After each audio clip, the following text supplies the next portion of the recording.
Good morning, students. I hope you are all doing good.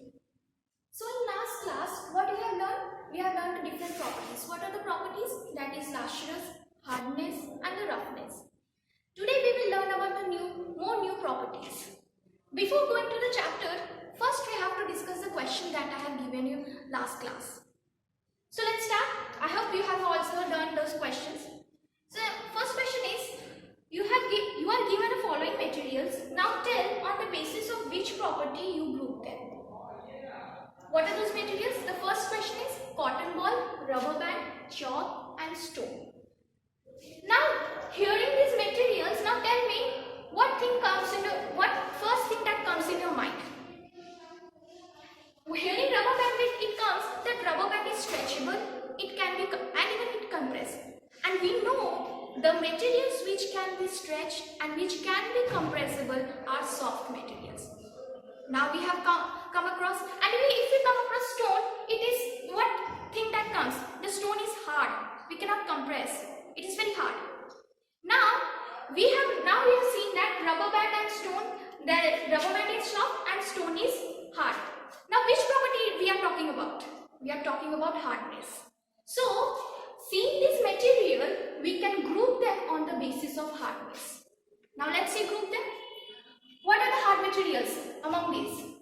Stone. Cotton ball is hard? No, it can be stretched, it can be compressed. Rubber band? No. Chalk? See, it is chalk. Can it be compressed? Can it be stretched? No. So chalk comes under hard in nature. Now what are those soft materials? Let's see. So what are left? Cotton ball and rubber band. We know rubber band can be stretched and compressed. So rubber band is soft. And what about cotton balls? In the last class only I told you that cottons are soft. And that is the reason why we wear cotton clothes. Now comes to the second main question, that is skin, sandpaper, mirror, silk and cactus. Hearing this material, which property that first comes in your mind? Whenever we touch our skin, what we feel? Smooth. Whenever we touch cactus, do you feel smooth? No, we feel something rough. So now we will group them on the basis of what? Rough and smooth. So now let's see what are those rough materials. Let's see which material comes under the rough. First is cactus. We all know cactus has thorns and spines on the surface, and that is the reason we can't touch them directly. Sandpaper, yes. In the last class I have shown you this sandpaper. See, this is on the surface of the sand. It is very rough. So sand.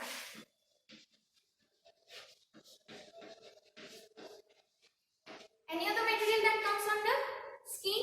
No, it is smooth. If it touches your own skin, then you will feel smooth.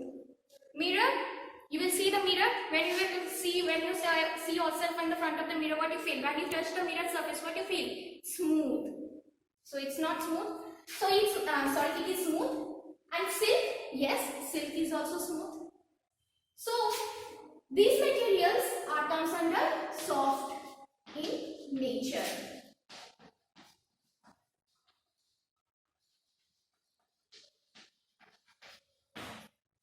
Okay. Now comes to the second question. What is second question? Second question is, why do we feel comfortable with cotton clothes? As I told that cotton, see there where we have categorized the cotton ball in the soft. So since cotton is soft and flexible material, that is the only reason that we feel comfortable. We feel comfortable. It doesn't stick to our body. Okay. Now comes to the third question. What is the third question? That metals are shiny. Then why utensils made up of copper kept for a long time appears dull? We have discussed in the last class that due to the action of moisture, on the metals, they appear dull. Now comes to the fourth question. Tell the different properties that iron has. What are the properties till now we have learned? First, luscious, hardness, and rough. So first comes to the rasher. What iron is metal. What we have discussed. Iron is metal, and iron, since we know that metals are shiny, so iron is shiny. First properties we have got. What is now comes, and we know that metals are also good conductor of heat and electricity. Since iron is metal, so iron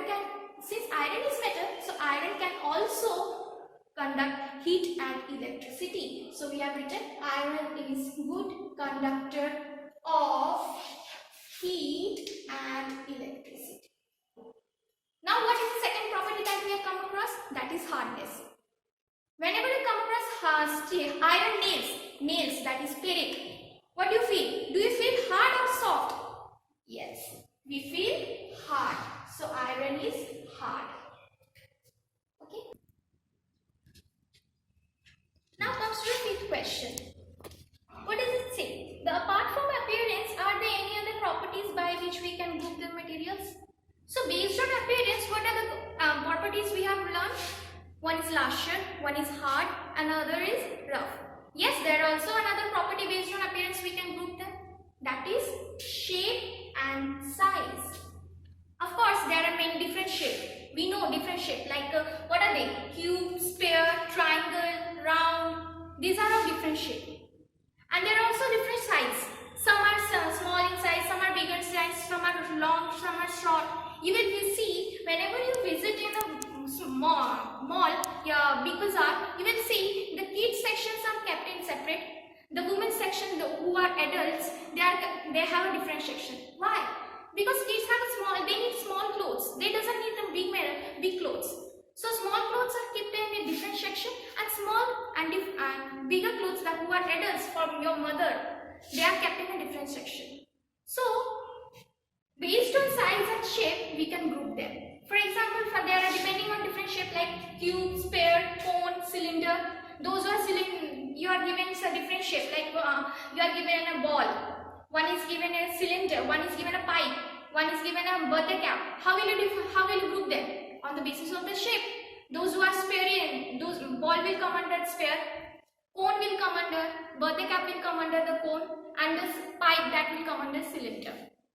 Similarly, based on different size like small, large, big, long, short, we can also group them. As you have seen in a mall, for example, the great example is mall. That for smaller, for the kids, they have different section.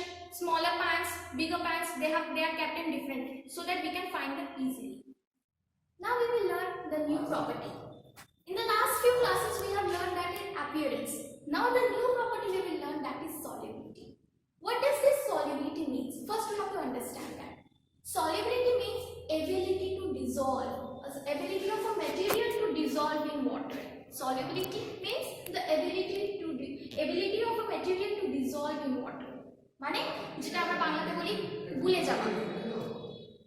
Now we know that not all the materials dissolve. We know that not all the materials dissolve. Some dissolve, some doesn't dissolve. Now on the basis of that some dissolve and some doesn't dissolve, we group them, and we group them by what? Soluble and insoluble.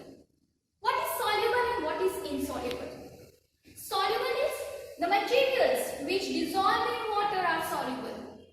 মানে যারা জলে গুলে যায় তাদেরকে আমরা কি বলবো? That is soluble. We know what is it? Give example. Sugar, salt, they dissolve.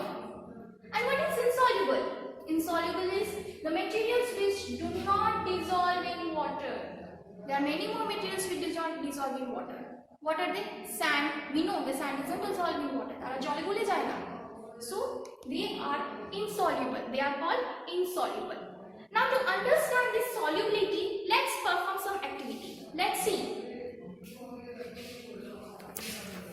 So as you can see, there are four materials. One is salt, it is sugar, water, and it is chalk. Now we will see that how which materials can be which can be dissolved or which cannot be dissolved. The first we will take what is, see, this is salt. Now I am adding small amount of salt in it. Okay. Now one by one I am adding. This is sugar I am adding.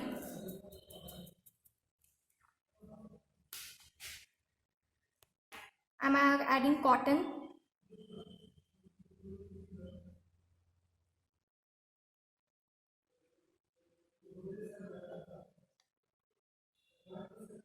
And in this I am adding some chalk powder. Now let's try which material dissolve or don't dissolve.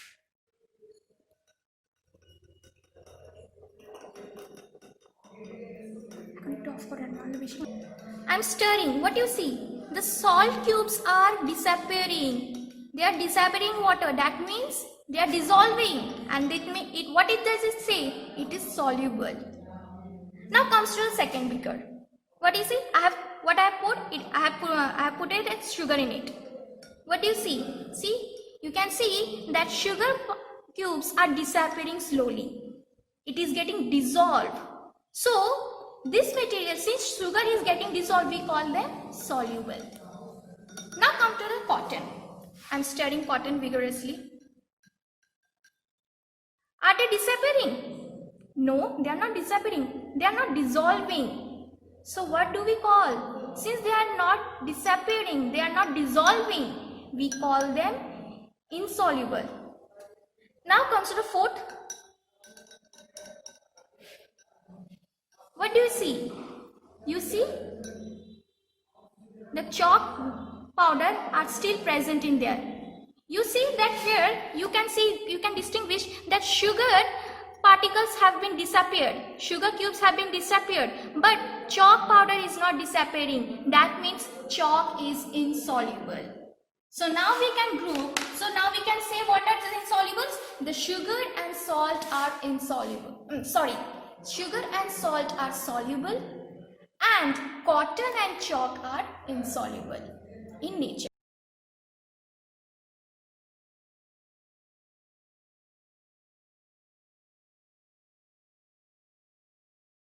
But now here in insoluble properties, now see, you can see two different properties over here also. What say? When you are cotton in water, what you are seeing? You are seeing that cotton is present on the surface. You see, it is on the present at surface. They are not present at the. It is not present at the below. It is not sinking. But you see, chalk powder, they are present. They are sink. They have sinked. Now, in insoluble properties also, we can some materials float and some materials also sink. Now, basis of that float and sink, we can group them. There are few materials, that means which insoluble materials, there are some sinks and some floats. But which material floats? Why they float? And why some materials sink? This is because that materials which are lighter than water, they float. They means the materials which are lighter, and halka, jole theke halka, they will float.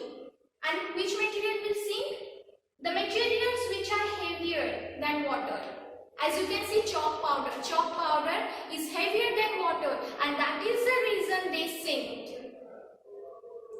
So those material floats, we call them less dense than water. What we call them? Less dense than water. And the materials which